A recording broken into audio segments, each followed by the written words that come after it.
Okay, Assalamualaikum warahmatullahi taala wabarakatuh. Nama saya Azrul Hisham Miroslan, Kad Metrik C19A0067, dan saya merupakan salah seorang ahli daripada kumpulan Putera-Puteri Sadong.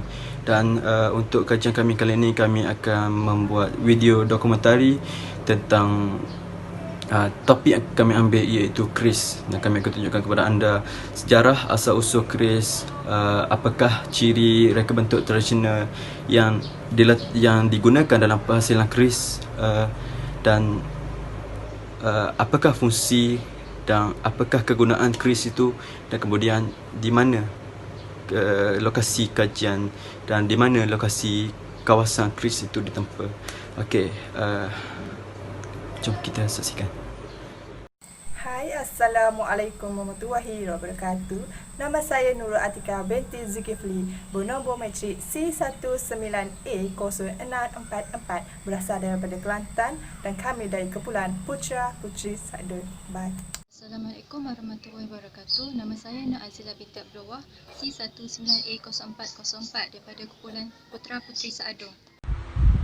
Nama saya Mas An-Nur Amirah binti Anwar, bernombor metrik C19A0180, berasal daripada Kota Baru, Kelantan dan dari kumpulan Putera-Puteri Sadong.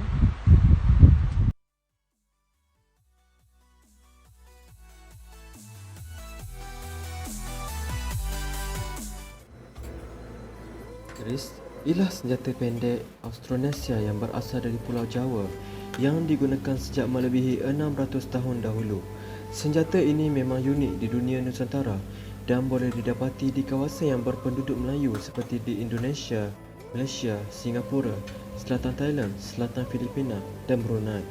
Perkataan keris dikatakan berasal dari Jawa kuno, iaitu Malang Kerek, yang bermaksud bercekik pinggang. Ia merujuk kepada patung orang bercakap pinggang pada hulu keris pada peringkat awal. Keris digunakan untuk mempertahankan diri dan sebagai alat kebesaran diraja. Senjata ini juga merupakan lambang kelaudatan orang Melayu. Keris yang paling masyhur ialah keris Taminsari yang merupakan senjata Hang Tuah, iaitu seorang pahlawan Melayu yang terkenal. Selain itu, senjata ini terbahagi kepada 3 bahagian, iaitu mata, hulu dan sarung. Menurut amalan Melayu tradisional, keris perlu dijaga dengan cara diperasapkan pada masa tertentu, seperti malam Jumaat misalnya. Bukan itu sahaja, amalan mengasam limaukan keris sebagai cara untuk menjaga logam keris dan juga untuk menambah bisanya. Oleh itu, keris ini merupakan senjata yang mempunyai keunikan yang tersendiri.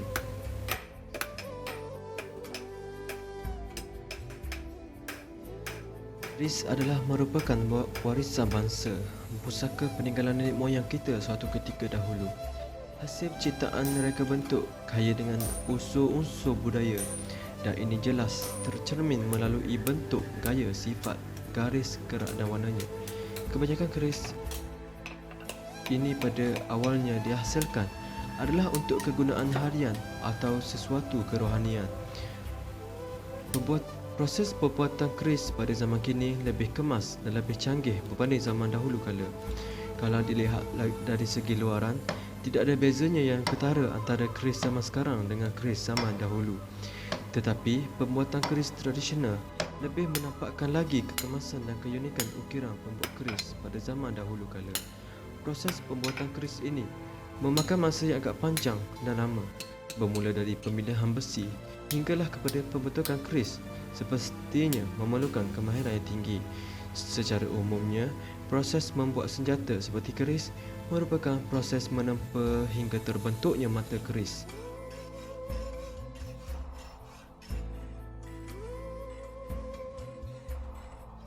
Proses penghasilan mata keris adalah seperti yang pertama adalah proses mencampurkan besi.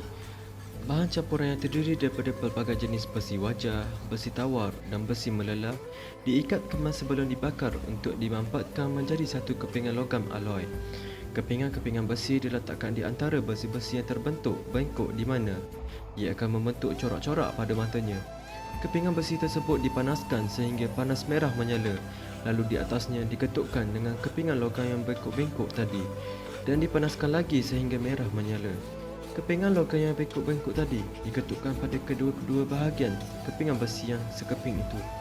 Ia diketuk dan dipanaskan berkali-kali sehingga besi itu menjadi satu. Proses seterusnya adalah proses menempa. Besi dibakar dan diketuk secara bertalu-talu sebelum dipotong. Setelah dipotong, mata besi itu dipanaskan semula.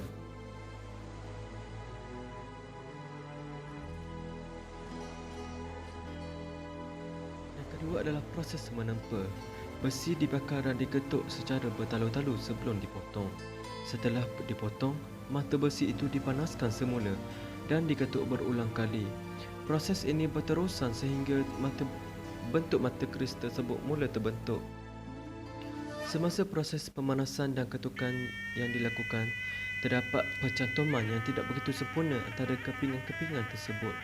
Percantuman yang tidak begitu sempurna ini menghasilkan corak yang menarik yang dinamakan pamor.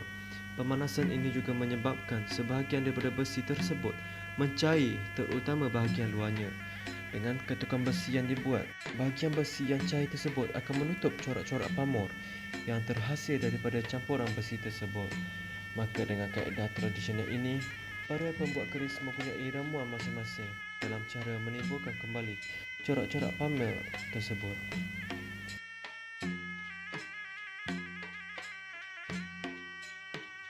Proses seterusnya adalah proses membuat luk keris. Apabila mata keris telah terbentuk nyata, mata keris akan dibakar lagi dan seterusnya ditempa dengan cara mereng hingga terbentuknya seperti membengkok ke bawah.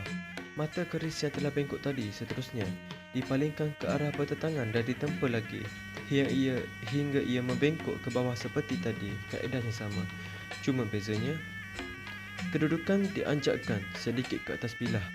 Keadaan yang sama dilakukan berterusan dengan cara berselang-seli hingga habis hujung ke bilah.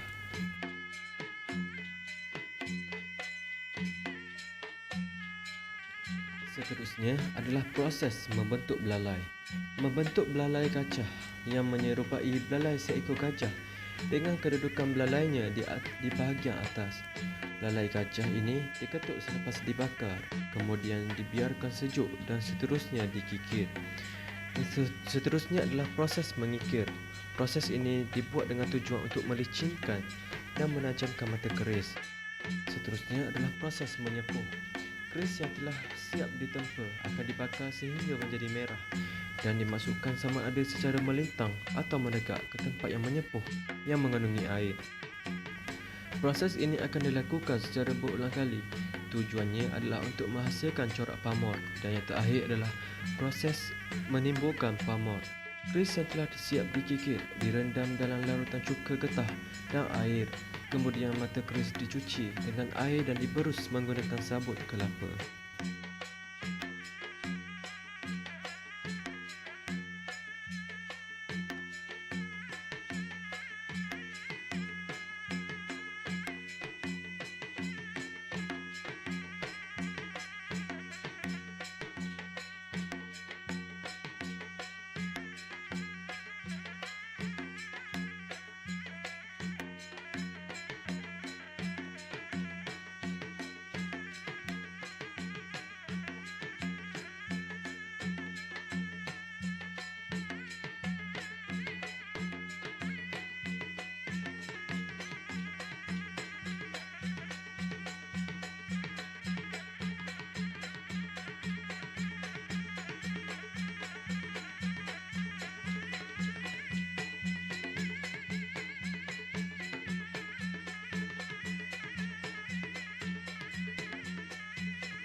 Pembuat keris yang kami temui, Abu Bakar Muhammad Amin, 80 tahun atau lebih dikenali sebagai Awang Su, tukang keris Pasir Panjang, berkata minatnya yang mendalam pada seni pembuatan keris sejak kecil lagi mendorongnya menurunkan kepakaran membuat senjata yang dijadikan alat kebesaran itu kepada anak dan cucunya.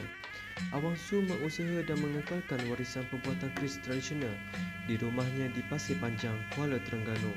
Beliau menyambung legasi daripada arwah datuknya sebagai pembuat keris. Pembuatan keris masih aktif sehingga ke hari ini. Beliau sering mendapat tempahan keris dari dalam negeri dan seluruh negara. Beliau juga menceritakan bahawa beliau pernah menimpa keris sepanjang 152 cm pada tahun 1976. Kata Awang Su, penghasilan keris itu adalah satu usaha yang diabadikan sebagai tanda kecintaan beliau terhadap simbol ketinggian budaya warisan kebanggaan negara. Alhamdulillah, keris gergasi itu kini ditempatkan di Muzium Negeri, kata Awang Su.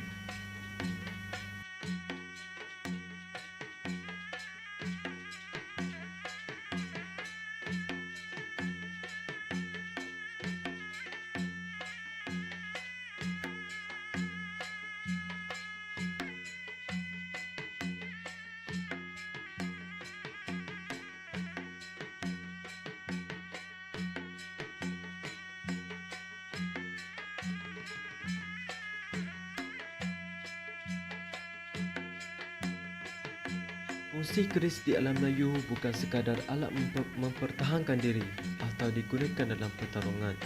Keris adalah sebahagian daripada pemakaian penting seseorang sultan atau raja Melayu sebagai lambang baginda. Ia juga digunakan sebagai pelengkap pakaian lelaki, azimat, pelindung diri dan rumah tangga, untuk memperoleh kekayaan, meluluhkan manusia, jin dan haiwan, menolak bala dan pelaris dagangan. Orang Melayu mempunyai falsafah yang berbeza daripada orang Jawa dalam gaya dan cara pemakaian keris. Umumnya, orang Melayu mensisipkan keris di pinggang, iaitu di bahagian hadapan badan, dengan menaruh harapan kepada keris lebih utama daripada diri mereka sendiri. Apabila dilihat dari hadapan, musuh atau lawan sudah berandaian bahawa si pemakai keris sebenarnya sudah siap sedia untuk menghadapi sebarang kemungkinan yang akan berlaku. Meskipun ada perbezaan cara memakai keris, tapi keutamaan mereka adalah sama, iaitu keamanan. Jika hulu menghadap ke depan, bermakna datang bertujuan untuk bertarung. Jika hulu di belakang, bermakna ianya datang dengan tujuan berdamai.